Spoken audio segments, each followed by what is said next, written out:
Feige, Kevin Feige has always been clear about pushing for more female characters in the Marvel Cinematic Universe. I'm for that too, and I believe in Kevin Feige. I believe whatever he brings on screen actually works because he puts a lot of attention into what he does. Now, the only challenge with the current state of introducing these female characters is just how careless their writing in the current products is. And I don't want to use this word, and there's a certain sense of laziness in how these characters are being introduced. There's a lack of seriousness as compared to how other characters, especially male characters, were introduced in the previous film. If you remember the formula, which people usually call all these Marvel properties, that they use a certain formula, but within that formula they had a system of introducing new characters, and it worked because it felt like we knew that this is the beginning for the character and this is where the character is going, and Endgame was the end for these particular characters. But recently we've been seeing what I'd like to call Trojan horses, and I think I'll work on a video for this. There's a lot of Trojan horsing female characters into legacy characters without the need to put work into what you bring to us. Let me give you an example. America Chavez and Doctor Strange. I feel that Doctor Strange, the multiverse of madness, was mutilated in order to absorb and accommodate some American Chavez. I'm sorry. It felt, how she was introduced, felt like they had to sacrifice some bits of the story and mutilate the story in order to accommodate her. Meaning that Doctor Strange didn't get a chance. We did not get a chance to see a good Doctor Strange film. Like, this is the multiverse of madness. What If did a better job in terms of introducing us to the multiverse. Actually, it should have been called What If, the multiverse of madness, because that was the embodiment of what a multiverse is supposed to be. In this particular Doctor Strange film, it didn't feel like a multiverse. It felt like two different universes, and then within that we just pass through a couple, and then we go to these two, and that's not a multiverse. That's a dual verse. I mean, they could have done so much, but it felt like all that was compressed so that they could focus on pushing American Chavez into our faces rather than doing a Doctor Strange film. The focus was 50%, let's use this legacy character so that we can bring in this other new female character that we need for future plans, rather than focusing on, let's do a really good Doctor Strange movie, and then within that, yes, we can introduce this character, but it doesn't feel like she was forced to be there so that we can accommodate her and accept her. Did I not accept this character? No, I accepted her.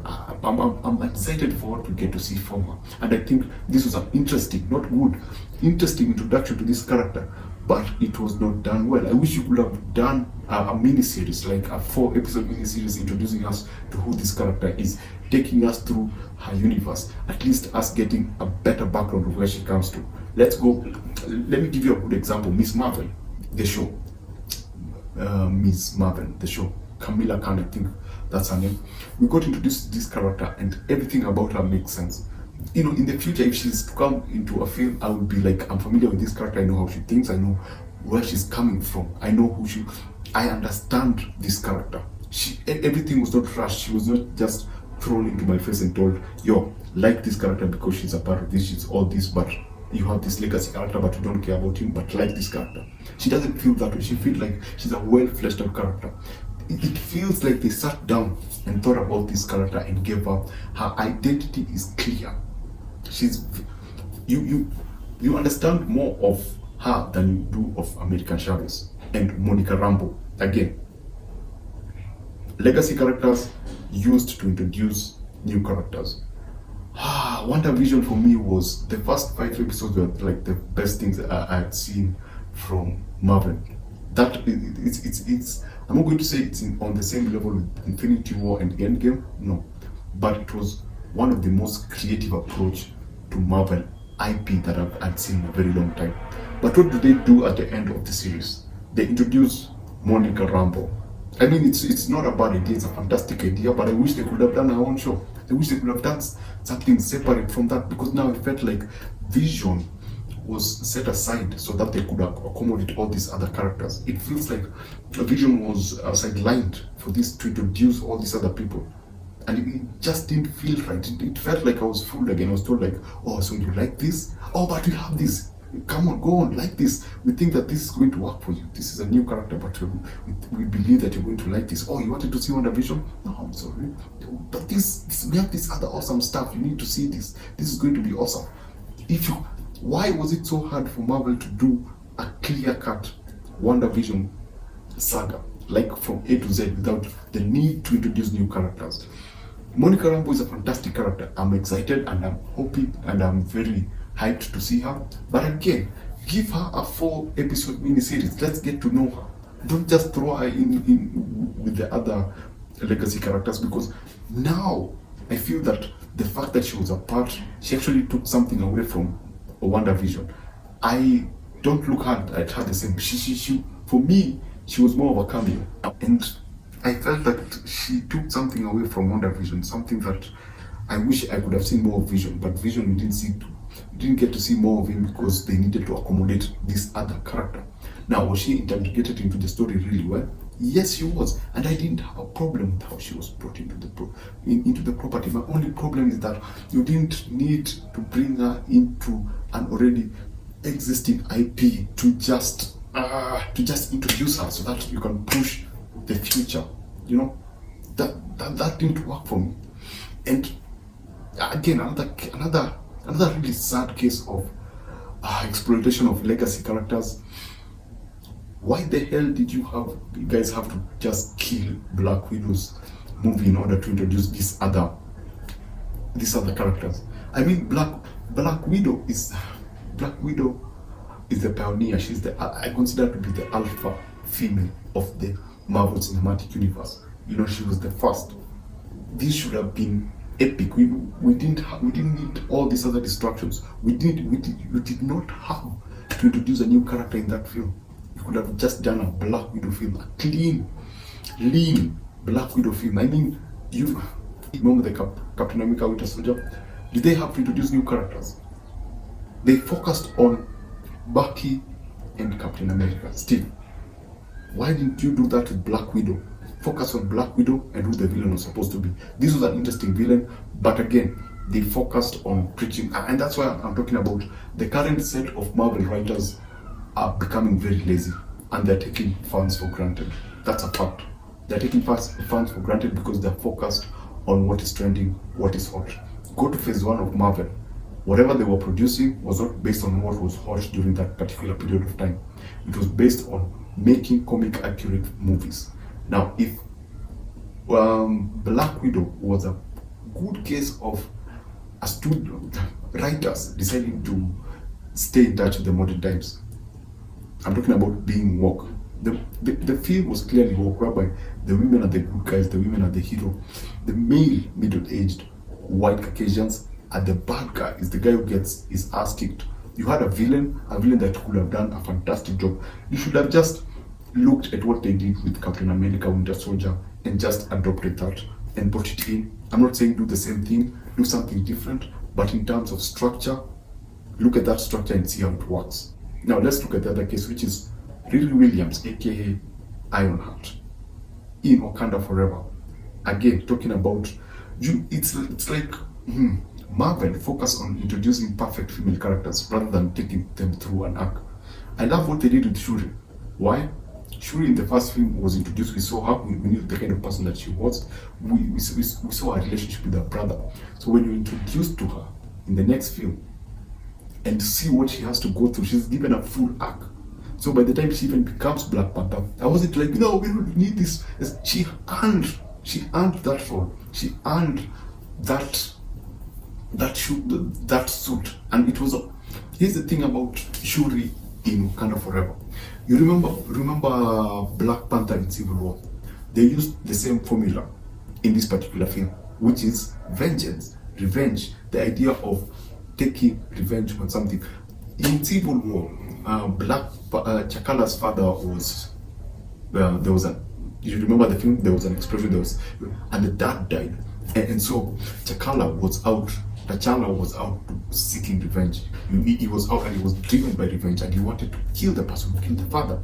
In Wakanda Forever, the same thing happens. Shuri's mom died, and what does she do? She goes out looking for revenge, and she's clouded by revenge. Same thing as T'Challa in Civil War. So that's how you introduce a character. You give them an arc, you put them through shit so that you understand where they're coming from. There's a reason. Nobody likes perfect people. So when you introduce Riri Williams, the way they introduce Riri Williams, like there was this perfect person. She can be a genius, but what's her arc? Even if you to introduce her, and she's a plot point, and she's there to drive, her story is there to drive the plot, she needs an arc. The same way T'Challa in Civil War had an arc. T'Challa was more of a cameo, but his story was used to drive the story in Civil War. They should have done the same thing with Riri. I don't know how they could have done that. Again, I cannot complain about that film because it had so many challenges, but the way Riri was introduced, that was careless. I'm not talking about the actress, I'm talking about the character. The actress did a fantastic job. I'm talking about the writing for that particular character. It felt off, it collided, it was a contrast. It created a tonal contrast that was not necessary. You can say that she was there to bring the humor, but no, I don't think so. I think she was a distraction. Yes, the fact that she did whatever she did, and she was the cause of that, it could have been mentioned. She could have been brought in as someone who was unwilling to be there. She could have been brought in to be. They could have just made that character interesting, the same way that Civil War, Black Panther T'Challa was made to be interesting. But they don't choose to do that. You know why? Because you can just, how I look at it today, how I look at Marvel today is that they sit down and go like, yeah, you can throw anything to these people. They eat it up as long as it's a legacy character. They like this character. Black Panther made $1 billion. It's safe to introduce Riri in this particular film. We don't need to give her our own series. We don't need to slowly introduce her. You remember how how Thanos was introduced? Thanos, he didn't have this grand, intertwined storyline in Guardian of the Galaxy. No, very simple, very quick introduction, and everyone was excited. You just give people a snippet of what is to come. You don't just yak in someone and assume that everyone is going to like them because they're in a big budget film. That was my problem with Riri, not the actor, the character. And finally, still on the MCU, She-Hulk. She-Hulk is an interesting case because I loved She-Hulk. I loved the fact that Marvel was able to look at itself and make fun of itself and make fun of the fans. But again, if this is going to be a part of the whole Marvel thing, I might have a problem with that. I did not like how Daredevil was introduced in the film. I know it's the same case with Riri. I wasn't a fan of that. Yes, it was awesome, but this was supposed to be purely a She-Hulk series, and I think again they baited the fans. So they took what fans love and they were like, yo, we need people to watch this thing. How do we do it? Get that guy that they're asking for. Daredevil, yeah, they like that guy. It's again, the writers assuming that the viewers are dumb. They're taking us for granted. They're assuming that we're dummies. So they go like, get that thing that they like and put it in the last 2 episodes. They're probably going to watch the whole thing. These people are dummies. They're calling you dummies, I'm not saying that they do, but I think that they do. Because why would you pick a character like that and introduce him in the last few episodes? That is just to make us, the fans, to go through the whole series. I didn't have a problem with She-Hulk. That's what I keep saying. I was looking forward to it. I don't like the way the first 3 episodes were done. I don't like the fact that it took. And again, this is the thing about making it easy for the female characters rather than making it. It's not about making it hard. It's making it feel like it's so easy for the female characters to do this while the legacy characters have tried to overcome some things. It's like She-Hulk is this perfect character. She-Hulk is better than the Hulk. She-Hulk is perfect because it's a woman. That doesn't make sense for me as a fan. It just simply doesn't make sense in terms of the characterization of that character. She didn't have, when Hulk was like, he took years to learn this shit. Then she was like, she didn't have to because that was lazy. That was actually, when you think about it, that was lazy. That's like the writers going like, we could make her like feel like she's struggling with this, but the easiest way is to say that she got through this because it's a she. Everything is easy for her because it's a woman. And that was kind of, that was weak. That was pure laziness. The writers were looking for easy way. The writers are looking for easy way around this, and I'm going to say this: the writers at Marvel are taking the fans for granted. That's a fact. They're looking at us and they're thinking, you can throw anything at the fans and they're going to eat it up. I'm not talking about Kevin Feige. I know that Kevin Feige understands the product. But there's just so much that he has to deal with. I don't think he can go through everything. I think for me, I think that he might be overwhelmed, because when he was overlooking most of the previous Marvel IPs, he did a fantastic job. But he doesn't feel like he's overlooking some of these things that are being done. Or it feels like the writers are sitting down and they're like, the fans have already been established, we have them hooked, we can clearly throw anything at them and they can eat it up. So if you're a Marvel fan, it's time for you to start scrutinizing what you watch. MCU writers, Kevin Feige, if you're watching this, tell your writers to start taking us seriously. Tell your filmmakers to start taking us seriously, because we feel like we're being taken for granted. If you're to create, Miss Marvel was perfect. According to me, it was a perfect introduction to a character, because there was an element of creativity, there was an element of playfulness. We understand who that character is because they took the time to flesh her out and bring her onto the screen. She felt realized, she felt real, she felt like a person, she felt like a friend, she felt familiar. So we care for those kind of characters. Not like these characters, not like what they did with Moonlight, just randomly introducing a character and expecting us to go like, oh, she's a female hero. This was also lazy. This was clearly lazy, you can tell. This was lazy. I don't know what they intend to do with it, but this was lazy. So Kevin Feige, if you're listening to this, we need less of this, we need more of this, whereby you flesh out your characters. But Shuri should be a perfect example of how you do a female character. You give a female character a full arc. Your writers, Kevin Feige, are becoming lazy, and soon you're slowly going to lose your fans.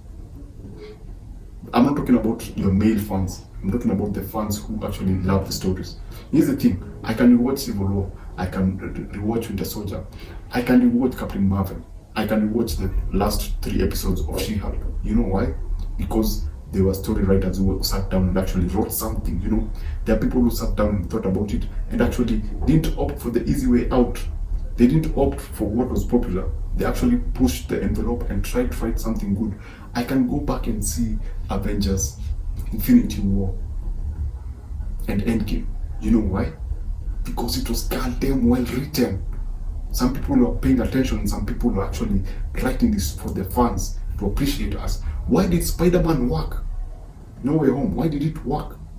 Because there was a story and they realized that the fans, we are the fans, we are the people who appreciate this kind of shit. If it's well written, if it's well shot, if it's well directed, we are going to enjoy it. If it's laziness, we are starting to see it and you're going to spot it. And stop Trojan horsing, Kevin. Stop using legacy characters to introduce new characters. Invest in a system whereby you can introduce new characters organically, authentically. That works. It worked with Phase 1. So yeah, my name is Mandy. Thanks for watching. Subscribe, and yeah, see you on the next one.